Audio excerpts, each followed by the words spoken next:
Bonsoir, monsieur Zulawski. Alors, tout le monde connaît André Zulawski, évidemment. L'important, c'est d'aimer, Possession, La femme publique, L'amour braque, Mes nuits sont plus belles que vos jours, Chamanka, La fidélité. Vous êtes également essayiste et écrivain. Et vous publiez votre 20e livre. Ça, je ne sais pas si les gens le savent. Votre 20e bouquin, tu le savais, toi? Bien sûr. Toi qui es éditeur. Des romans chez Stock, auparavant. Ouais, voilà. 20e en polonais, attendez, parce que 4e en français, c'est pas tout. Donc, 4e livre en France et 20e livre en Pologne, L'infidélité, publié par Agnès Parer, jeune éditrice française, qui est allée vous convaincre en Pologne de faire traduire ce livre. Alors, il paraît que vous êtes réfugié dans une forêt près de Varsovie, que vous vivez retranché comme ça, dans un chalet immense, 600 mètres carrés. 900. 900. Erreur. Ouais. Erreur.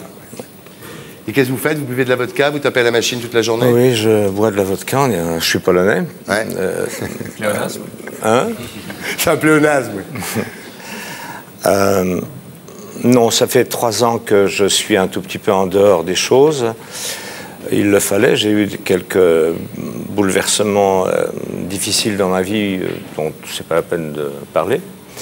Et donc, je me suis retrouvé dans une maison que j'avais achetée avant et qui est une maison dans un énorme parc national qui donne sur une forêt. Donc, on ne construira jamais rien en face de moi. Il y a des loups, il y a des cerfs, il y a des tas d'animaux, il y a des sangliers, il y a tout ce que vous voulez. Et je suis très heureux là-dedans. Ouais. Mais c'était un peu une grande solitude et je remercie Agnès Parer. Voilà, alors le livre est assez autobiographique, je crois qu'on peut le dire, hein, c'est pas... Non. C'est un autoroman, comme on dit. Un autoroman, d'accord. Alors, dans autoroman, il y a auto et il y a roman. Et il y a roman, bien. Voilà. Enfin, c'est l'histoire d'un philosophe qui soupçonne sa femme actrice de le tromper. Frédéric. Je l'ai lu, oui, je l'ai lu parce que je fais que les étrangers pour Voici. Bah, et donc j'ai fait une page dans 2 semaines sur le livre. Et très franchement, je ne suis pas un fanatique du cinéma très hystérique de Zulawski, mais j'ai beaucoup, mais ce qui n'est pas injurieux, c'est un cinéma paroxystique de scènes assez tendues entre les acteurs, bon. Mais ça n'a rien à voir. Ce livre-là est au contraire extrêmement doux, extrêmement calme, même si à la fin, il y a un crescendo violent. C'est un livre de rencontres, et il y a donc effectivement une double narration, parce qu'il y a 2 philosophes, dont l'un a été quitté quand même par une actrice, hein, les 2, qui s'appelle, il y a Daniel, hein, qui ressemble un petit peu, pardon, à une histoire vraie. Mais c'est un livre. Alors là, franchement, il y a des choses assez, il y a des descriptions de pubis féminins tout à fait excitantes et précises. Et puis des dialogues qui, moi, m'ont fait penser à Philip Roth. Donc je pense que c'est un écrivain, effectivement, Zulawski. Il y a beaucoup d'humour, beaucoup de philosophie. Il y a quand même bien dans le roman une héroïne qui est actrice, qui s'appelle Danielle, qui tourne loin et dont il soupçonne qu'elle le trompe. Bien sûr, d'où le changement de titre, qui est un clin d'œil, à mon avis, par rapport à la fidélité. Exactement. Oui. C'est ça. Merci, Frédéric, oui. Oui, c'est l'éternel problème. Est-ce que nous sommes assez intéressants dans nos biographies, dans nos vies, sauf la vôtre, madame, pour nous mettre devant et dire, voilà, regardez-moi, je suis absolument sublime, et il faut m'écouter, me lire, je vais vous raconter mon truc. Je ne pense pas tout à fait ça. Je pense que la différence entre l'autobiographie et le roman est quand même très nette. Et quand je dis autoroman, c'est qu'il faut romancer l'auto, quoi. Il faut en faire des choses. Non, c'est assez... Enfin, moi, j'y ai vu votre autobiographie, je suis désolé. C'est-à-dire qu'elle tourne loin de lui. Lui, il la soupçonne de le tromper. Les gens qui l'entourent, vous appelez ça les gens de merde. La cour de l'actrice en question, vous appelez ça les gens de merde. C'est pas moi. C'est à Hollywood, on appelle ça les shit people. Ouais. C'est la traduction exacte, les gens de merde. Oui. Oui. Donc non, mais ce que vous êtes en train de nous expliquer là, que c'est un roman qui n'est pas autobiographique. Non, j'essaie de vous dire que c'est un autoroman, c'est-à-dire que la part roman est aussi importante que la part auto. Alors ceux qui s'amusent véritablement à suivre le voici, le gala et le machin, ils verront sans doute l'auto.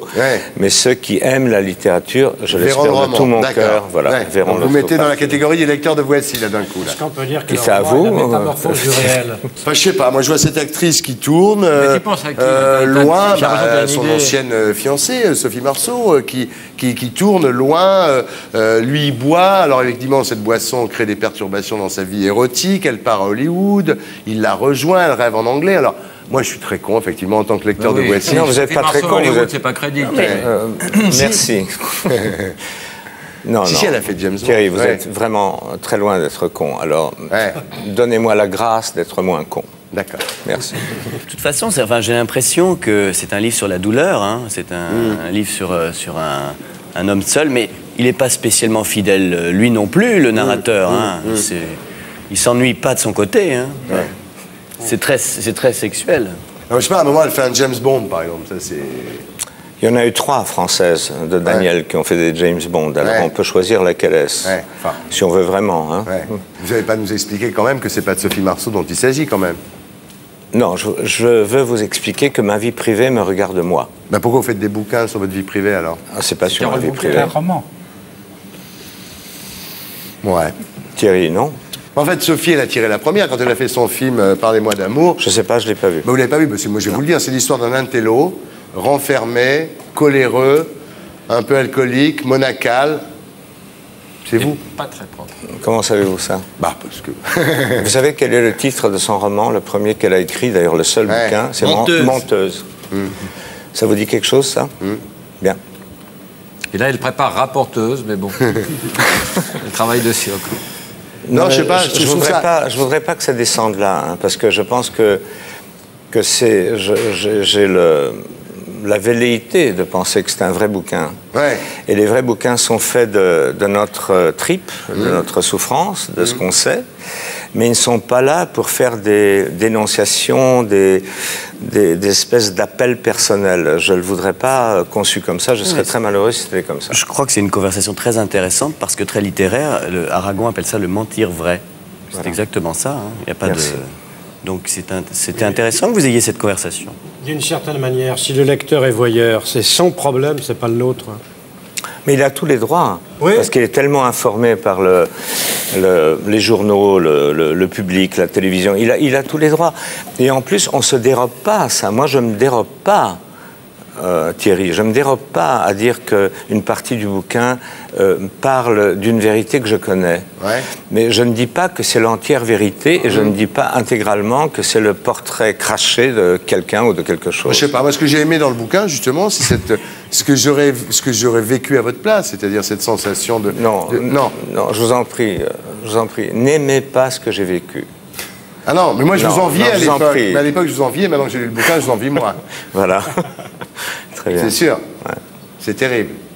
Quand le héros, c'est pas vous, mais quand il fait le calcul en se disant est-ce qu'elle a eu le temps de voir l'autre, c'est grave. Quand vous parlez de Rudolf Rudnicki qui enferme sa femme de 26 ans à clé tellement il est jaloux, non, je veux pas vivre ça. Vous avez raison. Vous avez raison. Qu'est-ce que je peux dire de plus? Vous faites quand un film? Je sais pas. Je sais pas, pendant 3 ans, à l'idée, quand j'entendais le mot film, cinéma, acteur, actrice, je devenais quand même un peu vert pâle, donc j'avais pas très envie, c'était pas appétissant. C'est une expérience de la vie. Maintenant, ça s'écarte, et puis je pense que les forces sont revenues pour encore une fois embêter beaucoup de monde avec un film un peu trop ceci ou un peu trop cela, voilà, ça revient. Je n'ai vu qu'un film de vous, c'est l'important, c'est d'aimer. Merci. C'est fort. J'ai trouvé ça superbe. Merci. Alors là, franchement, un grand film. Merci. Merci en tous les cas d'avoir été avec nous. Merci. Et pour être sûr de ne rien rater de Inarditube, abonnez-vous et mettez un pouce bleu.